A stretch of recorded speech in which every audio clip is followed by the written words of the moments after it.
안녕하세요. 분석왕 김프로TV의 김프로입니다. 오늘은 현재 발매 중인 승무패 43회차 상편 J리그 및 K리그 축구 4경기 분석으로 준비해 보았습니다. 영상 보시기 직전에 좋아요, 구독 한 번씩 눌러주시길 바랍니다. 전반적으로 자신들이 주도하는 상황에서는 부진한 편입니다. 최근 3연패를 기록했는데 3경기 모두 점유율 자체는 도쿄가 더 높았습니다. 물론 삿포로나 쇼난을 상대로는 상대의 공격적인 성향을 잘 이용해서 역습으로 재미를 보았습니다. 니가타를 상대로도 같은 성향을 보여줄 가능성이 상당히 큽니다. 특히 니가타가 지난 시즌 대비 수비력이 상당히 떨어졌고 기동성에서는 도쿄가 니가타를 상회합니다. 니가타의 문제는 정적이라는 점입니다. 점유율을 매우 높은 수준으로 가져가는 팀이라 어느 정도 참작은 해야 하지만 올 시즌 스프린트 숫자가 리그에서 2번째로 적습니다. 특히 도쿄는 리그에서 스프린트 수치가 4번째로 높아 상당히 빠르게 이어가는 성향이 강합니다.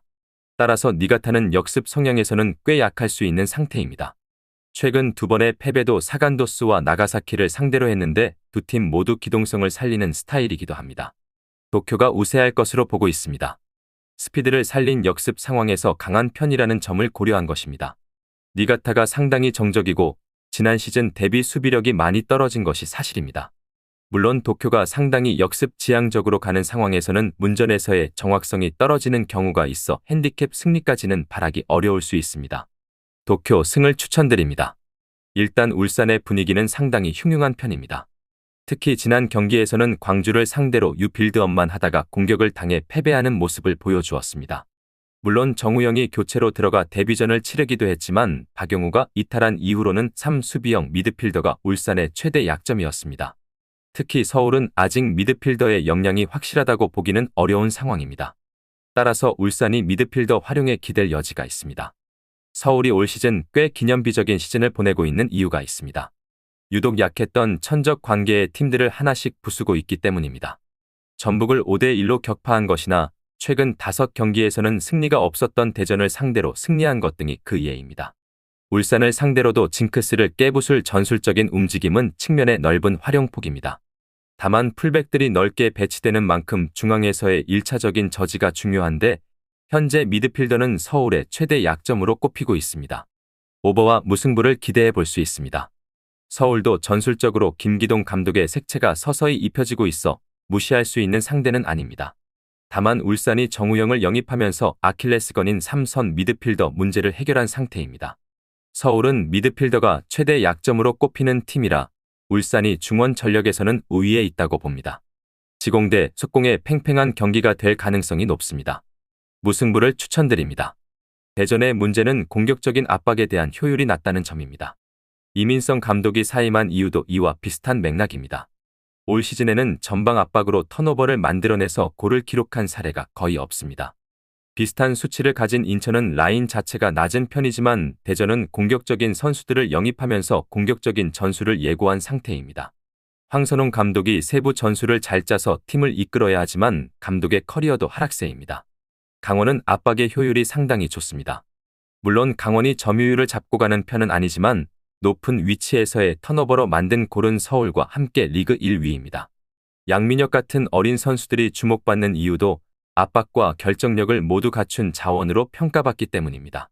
물론 강원도 후반에 힘이 빠지면서 약한 모습을 보이는 경우가 많으며 올 시즌에도 후반에는 경기 수보다 더 많은 골을 허용하고 있는 상태입니다. 오버와 강원의 승리를 기대할 수 있습니다. 두 팀 모두 전반적으로는 적극적으로 압박을 시도하는 편입니다. 따라서 후반전에 힘이 빠지는 상황이 자주 일어날 수 있습니다. 다만 시즌 전반적으로는 압박을 골로 잘 연결하는 팀은 강원이라고 볼 여지가 충분합니다.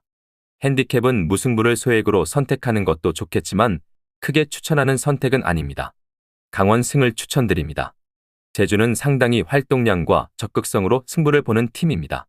실제로 올 시즌 전방에서 기록한 턴오버는 리그에서 가장 많은 수치를 기록 중입니다. 문제는 이 공격성이 골로 연결되는 상황이 잘 나오지 않는다는 점입니다. 특히 중원이 투박하다는 문제는 제주의 고질적인 문제로 이로 인해 헤이스가 내려와서 연계까지 해주어야 하는 부담이 큽니다. 올 시즌 전방에서의 턴오버로 기록한 골이 한 골뿐이라는 점이 이를 방증하는 기록입니다. 포항은 전반적으로 공세적으로 나오는 팀에게 강합니다. 올 시즌 광주나 강원 같은 팀을 상대로도 더블을 기록한 모습을 보였습니다. 포항의 스타일은 상대가 공격적으로 압박하는 것을 이용하는 것입니다. 이를 공간을 찌르는 롱패스로 저격하면서 최대한 넓게 공격을 가는 전술을 사용합니다. 따라서 포항이 특출나게 수치가 높은 것은 없지만 현대 축구에 가장 걸맞는 전술을 가지고 있다고 볼 수 있습니다. 제주를 상대로도 기본적인 상성은 좋다고 할 수 있습니다. 포항이 승리를 거둘 것으로 예상됩니다. 제주는 공격적으로 압박하는 경우가 많지만 포항은 이 압박을 끌어들이고 역습을 이어가는 특성이 있어 상성 면에서 포항이 유리합니다. 다만 포항이 리그에서 압도적인 공격 스탯을 가진 팀은 아니므로 오버보다는 언더 양상이 더 유력할 것입니다. 포항 스틸러스 승을 추천드립니다. 오늘 준비한 승무패 43회차 상편 제1리그 및 K리그 축구 4경기 분석은 여기까지입니다. 추가적인 선수들의 부상 현황 및 복귀 현황은 커뮤니티와 댓글을 통해서 공지할 예정이며 보시는 분석이 여러분들의 결정에 조금이나마 도움이 되었다면 구독과 좋아요 한 번씩 부탁드리도록 하겠습니다. 또한 추가적인 경기 정보와 예상 라인업을 토대로 한 분석이 필요하신 분들께서는 꼭 하단의 고정 댓글을 클릭하셔서 분석 자료 공유방에 오셔서 필요한 정보와 조합을 받아가셨으면 좋겠다는 말씀 전하면서 오늘의 분석은 여기서 마쳐보도록 하겠습니다. 시청해주셔서 감사합니다.